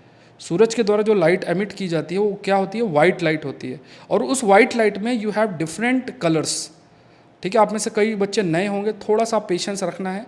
पेशेंस रखना इसलिए है क्योंकि कंटेंट जो है यूपीएससी के लेवल का है, तो अगर आप इनिशियल फेज में होगे तो हो सकता है आपको ये सब चीज़ें बहुत ही डिफ़िकल्ट लग सकती हैं, बट आपको हैबिट डेवलप करना है ऐसे टॉपिक्स को पढ़ने के लिए, ठीक है। तो हमारा डिस्कशन क्या चल रहा है कि जो सूरज की लाइट है वो हमेशा वाइट कलर की होती है, जिसमें डिफरेंट जो कलर्स हैं वो है, जैसा आप ये देखोगे ना, विबग्योर शॉर्ट में बोलते हैं, तो वो आपका उसमें रहता है। फिर लगभग लाइट जो है कई सारी, जैसे जब लाइट अर्थ के क्लोज आती है, लाइक 18 माइल्स लगभग इतना डिस्टेंस में, तो बहुत सारे डिफरेंट पार्टिकल्स हैं, उससे लाइट टकराती है। जब लाइट टकराती है तो उसमें ज़्यादातर जो कलर हैं वो कंटिन्यूसली अपना मूवमेंट रखते हैं, लेकिन क्या है कि कुछ जो पार्ट है, जैसे लाइक फॉर एग्जांपल जो ब्लू है और वायलेट लाइट है, वो आपका क्या हो जाती है, दैट ब्लू पार्ट और वायलेट पार्ट जो है वो स्कैटर्ड हो जाती है। तो आपको क्या समझना है कि उधर से वाइट लाइट आई, वाइट लाइट में आपके डिफरेंट जो विबग्योर्स है, वायलेट, इंडिगो, रेड, जो जितने भी ये विबग्योर जो होता है, जैसे रेनबो जो बनता है उसमें सारे इलेक्ट्रोमैग्नेटिक मतलब लाइट के सारे कंपोनेंट्स उसमें आपको विजिबल होते हैं। तो जब लाइट वाइट कलर की आती है, उसके बाद जब 18 माइल तक की डिस्टेंस बचती है, तो वहाँ पे जो एयर मॉलिक्यूल्स प्रेजेंट होते हैं, वो एयर मॉलिक्यूल्स क्या करते हैं, बाकी सबको जाने देते हैं, बट जो ब्लू और वायलेट लाइट है वो स्कैटर्ड हो जाती है, मतलब उसका डायरेक्शन वो अलग डायरेक्शन में चला जाता है, मतलब बाकी सब सीधे जा रहे हैं, वो स्कैटर्ड हो जाती है। इस वजह से जो स्कैटरिंग है, इस वजह से जो आसमान है वो डीप ब्लू कलर का, या ब्लू लाइट की वजह से ही जो कलर है आपका थोड़ा सा डिफरेंट ब्लूइश कलर जो है वो देखने को मिलता है, ठीक है। ये पॉइंट्स आपको ध्यान में रखना है। तो रैलिग स्कैटरिंग का ये कंसेप्ट है, that you need to know. इसका पीडीएफ मैंने बता दिया कि आपको पीडीएफ अवेलेबल रहेगा, और पीडीएफ कहाँ अवेलेबल रहेगा, the Hindu analysis bye Saurabh sir, description box में लिंक है, वहाँ से आप कह सकते हो, वहाँ से जो आपका दे रखा है लिंक, वहाँ से आप ज्वाइन कर सकते हो। और ये जो आप कह सकते हो कि ये जो टॉपिक है जो हम लोग डिस्कस कर रहे हैं, ये कोर यूपीएससी टॉपिक्स है। अगर आप किसी और एग्ज़ाम की तैयारी कर रहे हो तो फिर हो सकता है कि आपके लिए ये कंटेंट इतना ज़्यादा आपके लिए यूज़फुल है, बट आप यूपीएससी रिलेटेड एग्ज़ाम या स्टेट पीसीएस के एग्ज़ाम की तैयारी कर रहे हो, अपने सिलेबस को देख लेना, तो वहाँ आपके लिए काफ़ी मतलब यही कंटेंट है जो आपको ज़रूरत है। तो आप कोई बैंक की तैयारी कर रहे हो, एसएससी की तैयारी कर रहे हो, तो आप ये कंटेंट फिर आप अपने जो भी एग्ज़ाम है उसके हिसाब से ही कंटेंट को एक्सेस करो, ठीक है, क्योंकि हर एग्ज़ाम की अपनी नीड होती है। अब दूसरे एग्ज़ाम की अपनी नीड है ना, यूपीएससी की अपनी नीड है, तो उस हिसाब से चीज़ों को देखना है आपको कि जिससे आपका टाइम बचे। ऑल्दो आप अंडरस्टैंडिंग इंक्रीज़ करना चाहते हैं तो वो एक अलग बात है। चैंगे 6 की बात करते हैं, तो चैंगे 6 जो प्रोब है इस पर हमने चर्चा भी कर रखी है। तो इसने क्या किया है कि चैंगे 6 बेसिकली मून में टच किया इसने, मतलब लैंड किया। वहाँ से मतलब कहाँ टच किया, यहाँ भी जगह भी नाम आप याद रखना है, एटकन बेसिन करके, जो कि एक बहुत बड़ा गड्ढा है, लगभग 4 बिलियन साल पहले बना था। और वहाँ पर उसने पास में लैंड किया, लैंड करके जो है सैंपल उठाया और सैंपल उठा के वह जो है पृथ्वी की तरफ चलने लग गया। तो ये चैंगे 6 है। इसका इवोल्यूशन भी हमने लास्ट लेक्चर्स में डिस्कस कर रखा है। अब चाइना और यूएस के बीच में राइवलरी बहुत तेज़ी से बढ़ रही है। इस पर मैंने एक ट्रीटी के बारे में भी चर्चा की है। इसके बारे में मैंने मून के बारे में भी चर्चा की कि मून क्यों इंपॉर्टेंस है, स्पेस टूरिज्म तो है ही, उसके बाद एनर्जी नीड्स के लिए, रेयर मेटल्स के लिए, फिर जो टेरिटरी है मार्क करना कि कुछ समय में ये पॉसिबिलिटी होगी जब नई ट्रीटी साइन की जाएगी तो जो देश जहाँ प्रेजेंट रहेगा वो टेरिटरी क्लेम करना शुरू हो जाएगा, तो बियॉन्ड अर्थ जुरिडिक्शन पर भी एक चर्चा चालू हो जाएगी, ये भी है। तो एक राइवलरी भी चल रही है चाइना यूएस के बीच में। इनको ये भी है कि हम लैंड मतलब अर्थ तक अपनी टेरिटरी सीमित ना रखें, आगे तक लेकर जाएं, तो उसमें भी है। तो टेक्नोलॉजिकल एक्सीलेंस वो अचीव करना चाहते हैं। चाइना का एम है कि 2030 तक वो अपने क्रू मेंबर्स मून में भेजे। फिर चाइना का एक अलग से स्पेस स्टेशन है तियोंगंग करके, तो आपको याद रखना है। तो ये इंटरनेशनल स्पेस स्टेशन है, इंटरनेशनल स्पेस स्टेशन नहीं, मतलब चाइना का खुद का अपना स्पेस स्टेशन है ना। स्पेस स्टेशन में क्या कि यहाँ से क्रू मेंबर्स स्पेस स्टेशन में भेजे जाएंगे और वहाँ से वो जो भी एक्टिविटी है वो स्पेस स्टेशन से वो कर सकते हैं। दूसरा एक टर्म हमें जो पता होना चाहिए वो क्या है कि that is the far side of the moon. तो यहाँ पे आप देखो डायग्राम से मैंने आपको समझाने का प्रयास किया। एक होता है नियर साइड, एक होता है फार साइड। नियर साइड हमेशा अर्थ को फेस करता है। अब इसमें मैंने एक आई थिंक टाइडल लॉकिंग का ऐसा कुछ कंसेप्ट बताया था कि जिसमें हमने डिस्कस किया था कि मून का एक ही जो एरिया है, जैसे मैंने डांसर का आपको एग्जांपल दिया था कि दो लोग डांस कर रहे हैं, मतलब ये नहीं कि वो मतलब डांस इन द सेंस जो थोड़ा सा प्रोफेशनल डांस होता है जिसमें जो कपल है वो डांस करते हैं और है ना, वो वाले डांस की बात है। ऐसा कोई बाराती डांस की बात नहीं हो रही है, ठीक है। कि आप बाराती डांस को इमेजिन करोगे तो नहीं समझ पाओगे। तो जो कपल वाला डांस होता है ना जिसमें वो हाथ पकड़ते हैं और इस टाइप से डांस करते हैं, तो वो एक दूसरे को फेस करते हैं। तो जिस तरीके से उनका एक दूसरे को देख सकते हैं ना, इसी तरीके से। और हमेशा याद रखना कि जैसे एक डांसर है, दूसरा डांसर है, दोनों का फेस एक दूसरे के साथ रहता है, इसी तरीके से अर्थ और मून का जो आप इंटरेक्शन है वो एक जैसा रहेगा। मतलब मून का जो एक एरिया है वही हमेशा अर्थ के सामने होता है, पीछे वाला एरिया सामने नहीं होता है। अब इसके पीछे मैंने कंसेप्ट आपको जो है एक्सप्लेन ऑलरेडी कर रखा है। तो नियर साइड जो है हमेशा अर्थ को फेस करता है, फार साइड हमेशा अर्थ से दूर होता है। तो आपको ये समझना है कि जो साउथ पोल या फार साइड है वो ये एरिया है, इसको बोला जाता है। अब यहीं पे इसने लैंड किया है, यहीं पे एटकन बेसिन लोकेटेड है। आई होप ये आपको समझ में आ जाएगा, ठीक है। तो डायग्राम से आपको बहुत इजीली क्रिएट हो जाएगा। तो China make first landing on the far side of the moon. यहाँ से सैंपल कलेक्ट करके वो पृथ्वी की तरफ चल दिया है उसने, फिर वो करेगा। तो फार साइड ऑफ द मून आपको ध्यान में रखना है कि ये क्या है, और चैंगे 6 आपको याद रखना है कि उसका ऑब्जेक्टिव आपका क्या है। नेक्स्ट देखते हैं, China probe successfully land on the far side. अब ये टॉपिक हमारे लिए बनता है and this topic is basically we can say कि ये जो चैंगे 6 करके वी कैन से ये जो टॉपिक है this is also a very strong important topic, ठीक है। चैंगे 6 की अगर बात करें तो चैंगे 6 क्या है, ये साइंस एंड टेक्नोलॉजी का टॉपिक है। सो चैंगे 6 की अगर बात किया जाए तो ये क्या है, ये अभी like it has landed successfully on far side of the moon to collect samples. मुझे कमेंट सेक्शन में, क्योंकि बहुत बार चर्चा हमने कर रखी है कि ये जो देश हैं ये मून पर इतना क्यों मेहरबान है, मतलब मून में इतना क्यों जाना चाहते हैं। मुझे 3 रीज़न आप देना, एनर्जी के कंटेक्स्ट में, टेरिटरी के कंटेक्स्ट में और एक और कंटेक्स्ट में, ये आप बताना। क्योंकि इधर से चाइना, रशिया, यूएस, इंडिया सभी लोग लगे पड़े हैं मून में जाने के लिए, बोलते ही सैंपल कलेक्ट करने जा रहे हैं, बट इसका रियल रीज़न आपके हिसाब से क्या होगा। मैंने चर्चा कई बार की है, बताना आप लोग। तो चैंगे 6 जो है ये जिस जगह पे मतलब रीच किया वो साउथ पोल के एटकिंसन बेसिन है, जो कि लार्जेस्ट नोन इम्पैक्ट क्रेटर है।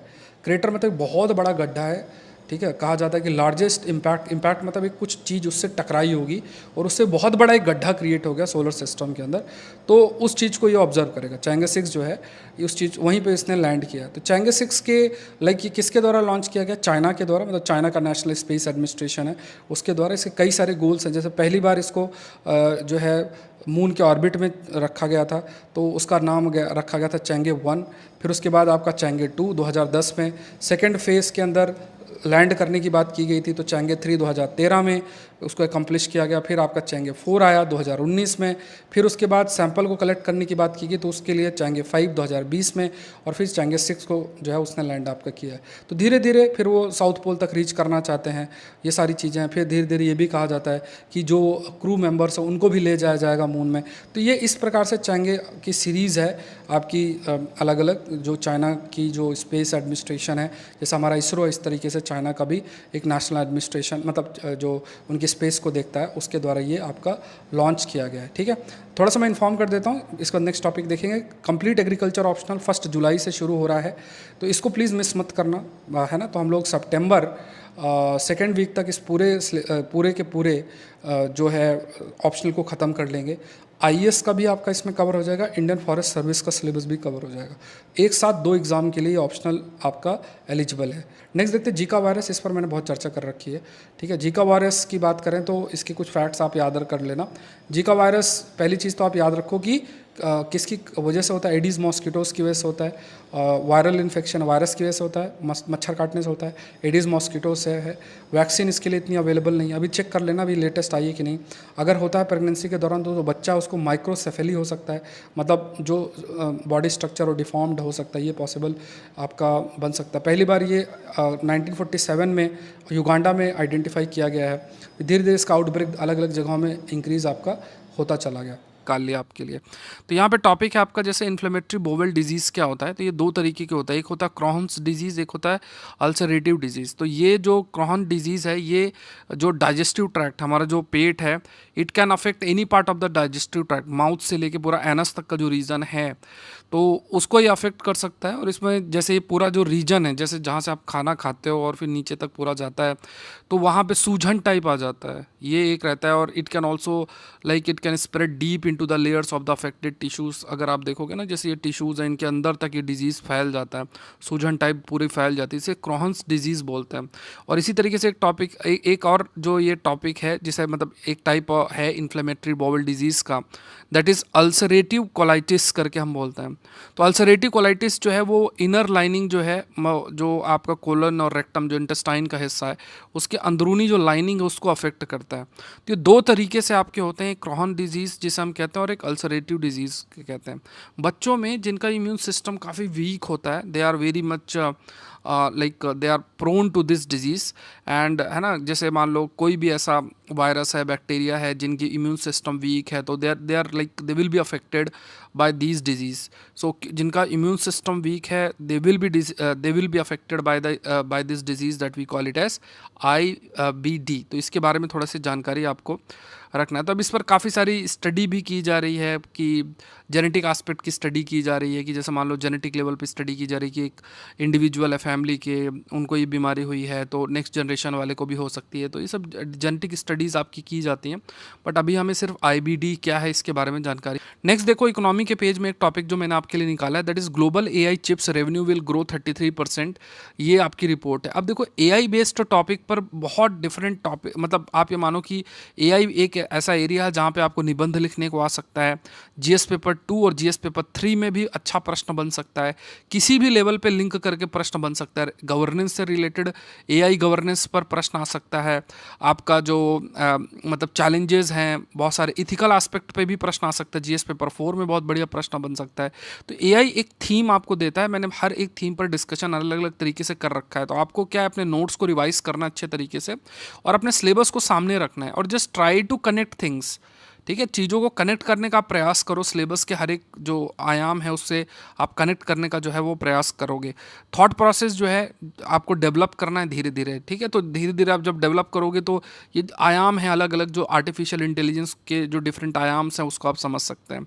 अब देखो, एक चीज़ आपको समझना क्या है कि फ्यूचर कैसा है। फ्यूचर ऐसा आपको देखने को मिलेगा कि AI बेस्ड PC बन रहे हैं, जो कंप्यूटर्स हैं वो भी AI बेस्ड बनेंगे फ्यूचर के अंदर। तो अगर AI बेस्ड आपके कंप्यूटर्स बन रहे हैं, तो जो चिप्स होंगी, चिप्स हैं वो भी उस AI सिस्टम को रन कर सकें, तो आपको वैसी चिप्स जो है बनानी पड़ेंगी।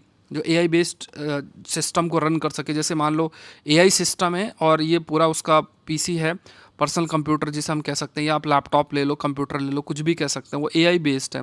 अगर एआई बेस्ड है तो खास तौर से इसके अंदर क्या होगा, न्यूरल नेटवर्क प्रेजेंट होगा। मतलब कोशिश ये रहेगी कि जो आउटपुट आपका आएगा वो आउटपुट ऐसा हो जो कि मेनली ह्यूमन लाइक हो, ह्यूमन जैसे सोचता है उस तरीके से हो। तो न्यूरल नेटवर्क का इस्तेमाल किया जाएगा इसमें। मतलब एआई बेस्ड जो ये पीसीज होंगे हाईली एडवांस होंगे। इनको डेवलप करने के लिए आपको एआई बेस्ड चिप्स का इस्तेमाल करना पड़ेगा, सेमीकंडक्टर्स जो हैं उनका इस्तेमाल करना पड़ेगा।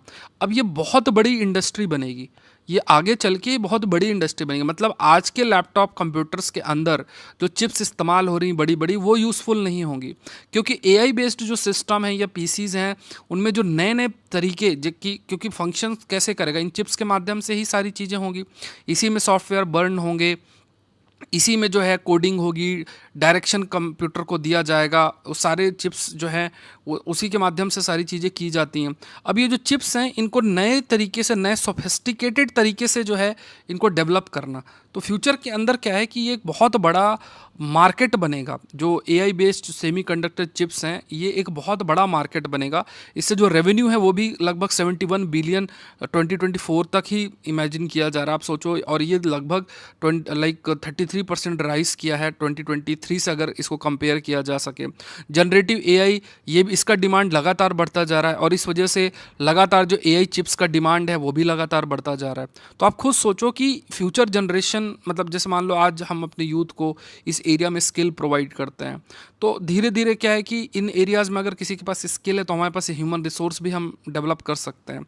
अब ये भी हाईलाइट किया गया है इसके अंदर, जो ये रिसर्च आई है, मतलब इसकी जो फॉरकास्ट किया गया है कि जो एआई पीसी शिपमेंट है वो लगभग 22% of the total PC shipment 2024 में, by the end of 2026 100% of the enterprise PC purchase will be AI PC. मतलब ये डेटा मान लो आपको याद भी नहीं है, बट आपको बस ये देखना है कि फ्यूचर जनरेशन इस तरीके से होगा, फ्यूचर ऐसा होगा कि पूरा एआई पीसी का इस्तेमाल होगा। मतलब आर्टिफिशियल इंटेलिजेंस बेस्ड जो पर्सनल कंप्यूटर्स हैं उनका इस्तेमाल आपका किया जाएगा और वो हाईली एडवांस्ड होंगे। मतलब लाइक हर एक छोटी छोटी एक्टिविटीज़ में एआई का इस्तेमाल लगातार बढ़ता जाएगा।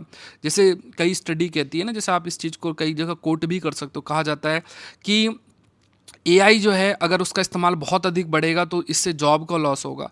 तो एआई आपकी जॉब को नहीं कंज्यूम करेगा, मतलब आपका जॉब नहीं लेगा, लेकिन जो पर्सन ट्रेंड है एआई में वो आपकी जॉब ले लेगा। तो ये एक आप कह सकते हैं फ्यूचर जनरेशन के अंदर, फ्यूचर एस्पेक्ट के अंदर एक नए प्रकार के चैलेंजेस देखने को मिलेंगे। तो नई नई अपॉर्चुनिटीज़ क्रिएट होंगी एवरीडे एक्टिविटीज़ की। अगर हम बात करें एआई सेमीकंडक्टर जो रेवेन्यू है वो भी बहुत तेज़ी से आपका इंक्रीज़ लगातार होता जाएगा। अब यहाँ पे रिसर्च करके मैंने आपके लिए ये कंटेंट एक्स्ट्रा ऐड किया है कि how AI affect semiconductor design and production. अब इस पर देखो, सिंपल सी चीज़ जो आपको ध्यान में रखना है कि जो सेमीकंडक्टर है आज जिस फॉर्मेट में, आप मान लो आज के एक इमेजिन करते हैं कि अगर आज जो हम सेमीकंडक्टर प्रोड्यूस करें उसकी साइज़ ये है, तो अगर ये एक साइज़ है तो इसी साइज़ का जो चिप अगर हम बना रहे हैं तो वो यूज़फुल नहीं होगी। हमें क्या करना है, छोटी साइज़ के बनाने पड़ेंगे और उसमें ही सारी चीज़ें डालनी पड़ेंगी। अब कैसी चिप बनेगी उसको डेवलप करने के लिए भी आपको एआई सिस्टम का इस्तेमाल करना पड़ेगा। तो उसमें क्या मेमोरी सिस्टम आपका होना चाहिए, किस तरीके से वर्क करे, कैसे वो डेटा देखेगा, कैसे वो ह्यूमन लाइक जो है बिहेव करे। जैसे हमारे माइंड में न्यूरॉन्स जो है वो कनेक्टेड हैं और हम किसी चीज़ को समझ के और फिर आउटपुट देते हैं, मतलब डिफरेंट जो इन्फॉर्मेशन हमारे दिमाग में जाती है और उस बेसिस में हम एक डिफरेंट परसेप्शन डेवलप करते हैं, डिफरेंट थॉट प्रोसेस डेवलप करते हैं, डिफरेंट आउटपुट जो है हम प्रोवाइड करते हैं। तो उसी प्रकार की सोच जो कंप्यूटर से एआई बेस्ड सिस्टम कैसे कर सकते हैं, तो इसके लिए हाईली एडवांस्ड एआई चिप्स बनानी पड़ेगी और ऐसी चिप्स बनाने के लिए भी फिर एआई का इस्तेमाल करना पड़ेगा। ऑल एडवांस बुक्स आज हम लोग कोर्स ये वाला शुरू कर रहे हैं, तो आज हम लोग लक्ष्मीकांत से स्टार्ट करेंगे। मैंने भी एक साइनॉप्सिस बनाई है बढ़िया तरीके से, तो वो साइनॉप्सिस आपको बढ़िया है, तो आप लोग उसको नोट्स आप मेरे साथ ही बनाना। इन सारी किताबों को मैं कवर करूँगा, हर एक किताब एक सब्जेक्ट कवर करती है। ये बहुत चैलेंजिंग टास्क है, मैं आपको फिर बता रहा हूँ। ये कवर करना आपको कहीं भी ये कोर्स ऐसा मिलेगा नहीं, और मैं खुद आपको लिख के जो चीज़ें साइनॉप्सिस बनवाऊँगा हर किताब की। और फिर भी मैं कहूँगा कि आपको किताब पढ़नी है, साइनॉप्सिस और किताब साथ लेकर चलना है। दिसंबर तक हम इन सारी किताब पे हमें एकदम पकड़ मजबूत कर लेनी है। ठीक है, ये हम लोग इंश्योर करेंगे। ये आपका नंबर है, कोई क्वेरी है कोर्स ज्वाइन करने के लिए आप saurabpandeyupsc.com वेबसाइट ज्वाइन कर सकते हैं, या नीचे डिस्क्रिप्शन बॉक्स में जा सकते हो या ऐप के माध्यम से कर सकते हो। अभी कॉम्बो ऑफर है, तो अगर आप एक कोर्स बाय करते हो तो दूसरा अगर करंट अफेयर प्लस से आप ज्वाइन करते हो तो आप 1000 रुपीज़ आप सेव कर सकते हो। अगर आप में से किसी ने पहले एक कोर्स ज्वाइन कर रखा, दूसरा करना, तो आप मुझे मैसेज कर देना, मैं आपको कोड शेयर करूँगा, उस कोड से फिर वो अमाउंट रिड्यूस हो जाएगा। अगर आपने ऑलरेडी एक कोर्स कर रखा और दूसरा आपका करने का मन है तो, ठीक है, तो यह मुझे आप बता देना। एग्रीकल्चर ऑप्शनल, इस पर भी अभी वीडियोज़ आएंगे कुछ, मैं आपको डिस्कस कर लूँगा।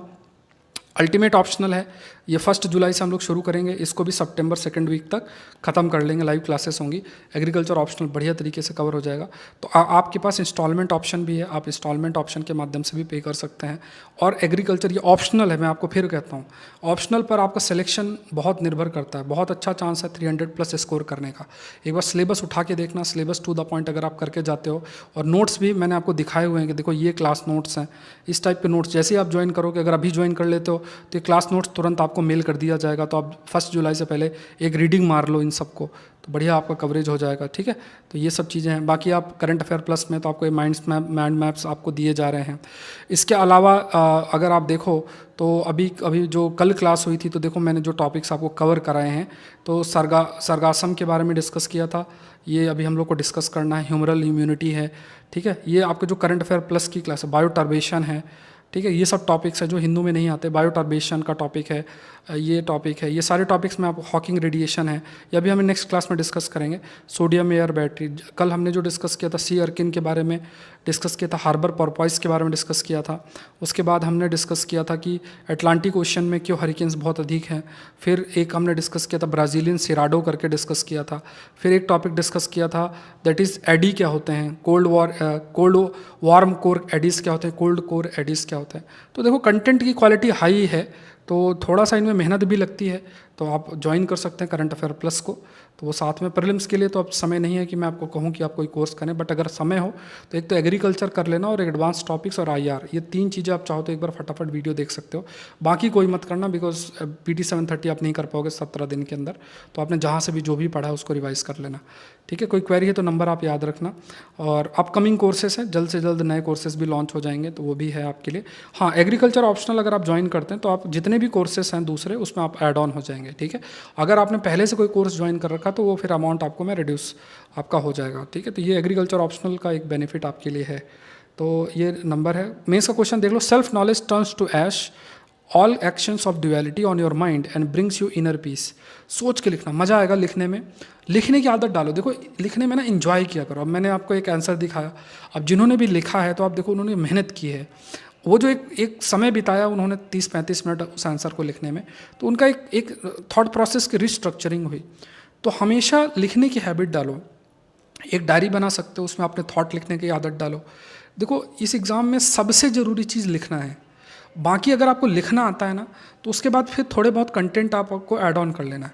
और कोशिश क्या करनी है, जो मैं आपको बताता हूँ कि हर एक टॉपिक का आपके पास एक एक पेज के नोट्स होने चाहिए, एक एक पेज के नोट्स, शॉर्ट में नोट्स बनाओ। अगर मान लो मैं भी आपको टॉपिक कोई पढ़ाता हूँ ना, तो उसको शॉर्ट में नोट्स बनाओ, नोट्स शॉर्ट में बना के लिखने की आदत होना चाहिए। आपको माइंड को आपको ट्रेन करना है कि आप कैसे अलग अलग टॉपिक को इंटरकनेक्ट कर सकें। ये चीज़ें, ये 1 दिन 4 दिन के अंदर नहीं होगा। बहुत ज़्यादा इन्फॉर्मेशन के पीछे नहीं भागने की ज़रूरत है। आप मेंस का पेपर उठा के देख लो, कहीं कोई इतना इन्फॉर्मेशन की ज़रूरत नहीं है। वही सारे टॉपिक्स हैं, समझ पर आपके बेस्ड हैं टॉपिक्स जो आपसे पूछे जा रहे हैं। लोग 400 450 ऐसे नंबर 470 तक स्कोर कर रहे हैं GS के अंदर। वो क्यों कर रहे हैं? क्योंकि उनका जो उन्होंने कंटेम्प्रेरी एस्पेक्ट में टॉपिक्स कवर किए हैं वो बहुत अच्छे से कवर किए हैं, उनके नोट्स बने हैं, साथ में उनकी राइटिंग स्किल बहुत अच्छी है। तो आप भी इसी उद्देश्य के साथ पढ़ो, इसी चीज़ से आपको करना है। अगर आज आप इस चीज़ को सीख लोगे, प्रैक्टिस कर लोगे, दिसंबर तक आप अगर आपका रहेगा तो आपका कोई सिलेक्शन रोक नहीं सकता। और मैं आपको फिर बताता हूँ, ये जो कमिंग 3-4 ईयर्स है ना, इनमें जब तक लोगों की आंखें खुलेंगी, बड़े बड़े संस्थान हैं, अभी वो 2009, 10, 11 पुराने टाइम का कंटेंट पढ़ा रहे हैं, पॉलिटी में, हिस्ट्री में। अपडेट चीज़ें इतना अधिक नहीं हो पा रही हैं, अपडेट के नाम पे भाई कंपाइलेशन दे दिया, इस टाइप से चीज़ें चल रही हैं। और कोई कंपाइलेशन पढ़ेगा तो उसकी अंडरस्टैंडिंग कभी इतनी अच्छी बन नहीं पाएगी। अगर आप उस स्टूडेंट को कंपेयर करो जो एक सेशन को देखता है, नोट्स बनाता है, सब्जेक्ट वाइज उसको थोड़ा समझ बिठाता है ना, वो एक हैबिट जो बना रहा, तो उसकी अंडरस्टैंडिंग फार बेटर होगी रादर देन कोई कंपाइलेशन पढ़ रहा है। तो अब जो कोचिंग कोचिंग जो जितनी भी बड़े बड़े संस्थान हैं, जब तक वो अपने आप को अपडेट करेंगे तब तक आपके पास इतना अच्छा समय है, क्योंकि देखो प्रीलिम्स की 75 कट ऑफ जा रही है। सीसेट एक फैक्टर है, मैं मानता हूँ, अगर सीसेट ईजी आ जाएगा तो 5-6 नंबर का कट ऑफ और बढ़ जाएगी, बट ऐसा नहीं होगा कि कट ऑफ 100 चली जाएगी। जीएस का पेपर भी बहुत लेवल चेंज हुआ है, पूछने का तरीका क्वेश्चंस का वो बहुत बदला है। तो फिर कह रहा हूँ कि जब तक कोचिंग वाले समझेंगे, बड़े बड़े संस्थान जो है, जब तक उनका दिमाग उस पर जाए, क्योंकि अभी तो वो यही कह रहे हैं बच्चा जिम्मेदार है, यूपीएससी जिम्मेदार है, सीसेट जिम्मेदार है, बट जब वो ये समझेंगे कि यार इसके लिए कंटेंट जिम्मेदार है जो वो दे रहे हैं, फोकस ही नहीं रहता, साइंस टेक पढ़ाना ही नहीं है, करंट अफेयर पढ़ाते ही नहीं है, एनवायरनमेंट ऐसे ही ऊपर ऊपर से पढ़ा दिए, ठीक है, शुरुआत कहाँ से 3-4 सब्जेक्ट्स पढ़ाते हैं, पूरा साल भर वही पढ़ाते हैं। तो जब तक देखो वो बच्चा जो ये चीज़ जान जाए और प्रीलिम्स फटाफट निकाल ले और उसका ऑप्शनल बढ़िया रहे, और है ना ये चीज़ें बढ़िया रहे, तो वो बहुत ईजिली मतलब बहुत ईजिली जो मतलब सिलेक्शन फाइनल हो जाएगा। ये आप समझो, अब 2-3 साल में फिर वो सब लोग रियलाइज़ कर जाएंगे कि यार ये बार बार कट ऑफ इतनी कम जा रही है, क्या रीज़न है। फिर लोग समझने लग जाएंगे यार ठीक है, फिर टीचर भी रेलिवेंट होने के लिए अपना कंटेंट अपडेट करने लग जाएंगे। तो फिर वो चीज़ें मतलब आपके लिए फिर इतना आसान नहीं होगा, क्योंकि फिर कंटेंट आपको अच्छा सबको मिलने लग जाएगा, तो फिर वो अपने आप ही कट ऑफ बढ़ जाएगी। तो वो समय आएगा, एक समय आएगा, है ना। अभी क्योंकि देखो वही ट्रेडिशनल सब्जेक्ट पर ही लोगों का फोकस है ना, ट्रेडिशनल सब्जेक्ट पर ही पॉलिटी लो। अगर आप तैयारी करोगे ना, देखो पॉलिटी पढ़ोगे, हिस्ट्री पढ़ोगे, ज्योग्राफी पढ़ोगे, इकोनॉमी पढ़ोगे, ये 4 सब्जेक्ट पढ़ोगे। देखो ऐसा नहीं कि इन सब्जेक्ट को पढ़ना नहीं है, लेकिन इन सब्जेक्ट के अलावा भी देखो ना, क्वेश्चन काउंट कर लो। ज्योग्राफी के डायनेमिक टॉपिक, एनवायरनमेंट के डायनेमिक टॉपिक, आईआर के टॉपिक, साइंस टेक के टॉपिक, एग्रीकल्चर के टॉपिक, इन टॉपिक को काउंट कर लो, 45-50 क्वेश्चन हो जाते हैं। तो ये जो 50% बाद के हैं ना, इस पर अभी कोई ध्यान नहीं दे रहा है। अब है ना, बड़े बड़े जो साइंस टेक के सो कॉल्ड टीचर्स हैं, उनके टॉपिक्स देखोगे ना, जिस तरीके से वो पढ़ाते हैं, जिन टॉपिक्स को वो पढ़ा रहे हैं, क्योंकि देखो साइंस टेक के लिए आपको हिंदू का पेपर फॉलो करना पड़ेगा। मंडे टू फ्राइडे रोज़ इशू आता है, रोज़ टॉपिक आता है जो मैं आपको पढ़ाता हूँ। और आप देखोगे तो जो संडे मतलब संडे को स्पेशल इशू आता है जो मैं आपको कराता हूँ। बट अब कोई साइंस टेक पढ़ा रहा तो उसे उस चीज़ को फॉलो रोज करना पड़ेगा, वो चीज़ होती नहीं है। साइंस टेक का कंपाइलेशन आप देख लो, कोई भी कंपाइलेशन जिसे आप मानते हो 8-9 महीने का कंपाइलेशन है, उसके टॉपिक्स ही देख लो, आप कंपेयर कर लो। जो जीईएस रिपोर्टर जो मैं फ्री कंटेंट आपको देता हूँ, बहुत ही मतलब ज़्यादा कंटेंट है जो हम लोग प्रोवाइड कर रहे हैं, वही पुराने कंटेंट में थोड़ा बहुत ऐड करके वो लोग कंपाइलेशन बना रहे हैं। तो जब ये फोकस नॉन ट्रेडिशनल सब्जेक्ट में उनका बढ़ जाए, देखो बढ़े फोकस तो बढ़े, इंक्रीज़ होगा ही। 2-3 साल जब वो रियलाइज़ करेंगे यार कट ऑफ नीचे जा रही है, इसके पीछे क्या रीज़न है, जब उनकी टीम बैठेगी, तो अभी तो वो सीसेट को जिम्मेदार मानते हैं, बच्चों को जिम्मेदार मानते हैं, इस टाइप का तो उनका विचार अभी चल रहा है। बट बाद में ये नॉन ट्रेडिशनल सब्जेक्ट्स को भी जब वो फोकस करने लग जाएंगे, तो आप मानो फिर कट ऑफ बढ़ना शुरू हो जाएगी, फिर प्रीलिम्स क्रैक करना आसान नहीं होगा। अभी तो अगर आप प्रीलिम्स क्रैक कर दिया ना, सब रैंडमनेस है, किसी को नहीं पता प्रीलिम्स निकलेगा किसका नहीं निकलेगा। तो एक बार फिर प्रीलिम्स इस बार अभी 2-3 साल में निकाल दोगे ना, तो मेंस बहुत अच्छे तरीके से आप सेल आउट कर जाओगे, मतलब बहुत अच्छे तरीके से आप मेंस में अच्छा कर सकते हो अगर आपका ऑप्शनल में अच्छा कमांड है। ये चीज़ आपको मैं बार बार रिमाइंड कराता रहूँगा दिसंबर तक। ठीक है, मिलते हैं नेक्स्ट सेशन के अंदर। आई होप ये सेशन आपके लिए हेल्पफुल रहा होगा। सेशन को लाइक करें, चैनल को जरूर से सब्सक्राइब करें, और बुक सीरीज़ का आप हिस्सा जरूर से बने। आज 4:30 बजे क्लास है, कोई क्वेरी है तो नंबर आप ये देख लो, इस नंबर पर आप मुझे मैसेज कर दो। कॉम्बो जो है सब्सक्रिप्शन आप ले सकते हो, जिसमें करंट अफेयर प्लस और बुक सीरीज़ दोनों है। मिलते हैं नेक्स्ट सेशन के अंदर। Thank you everyone, thank you.